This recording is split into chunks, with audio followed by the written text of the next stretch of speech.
Well, yeah, Coach, let's talk about your team. I think you've been to the state tournament now back-to-back years.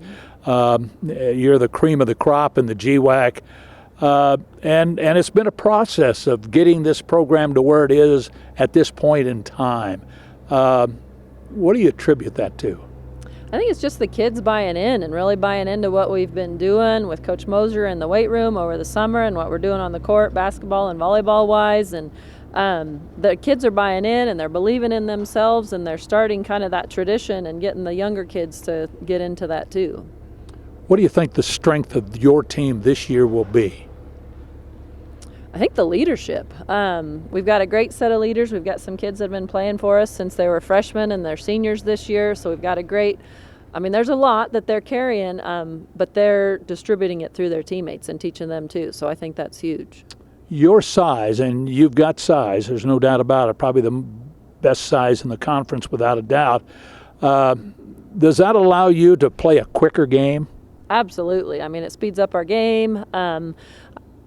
For sure on the net, I think our biggest thing last year was kind of our ball control, and I think that's really coming along. So that's improving a lot for us, which will allow us to have a quicker game with that ball control, because really, even if you have the size, if you don't have the ball control, there's not a lot you can do with that. Now, when you went to the state tournament for the last 2 years, coming back now and getting ready for this season, what do you learn having been to the state tournament? What do you think the girls have learned, and what have you learned? I think learning that they can compete. I kind of look back to state basketball. When they won that first game at state basketball, I'm like, okay, we're good. At least they know now that they can do that. I think there's a little bit of a kind of a mental block going into there, because we knew we had fourth going in 2 years ago and we kind of struggled, but just knowing that we can compete, because there's not a team out there that we can't compete with. So as long as we believe in us and believe in each other, we can do that. Believe is a big word, isn't it? Absolutely. Yeah. What about your schedule?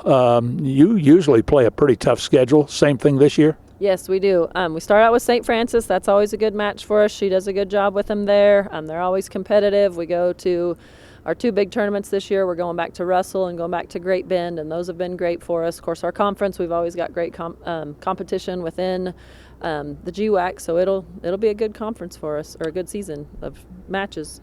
Well, listen, good luck to you. You've had a great run, and you're continuing that run, I'm sure, this year. It'll be fun to follow the Cowgirls and see what you do. Best of luck to you. Thank you. Appreciate it, Rich. Angie Brumbaugh joining us as the Cowgirls get ready for another exciting season. And it's brought to you by Farm Credit of Western Kansas and all the businesses throughout the Goodland community. Thanks for joining us.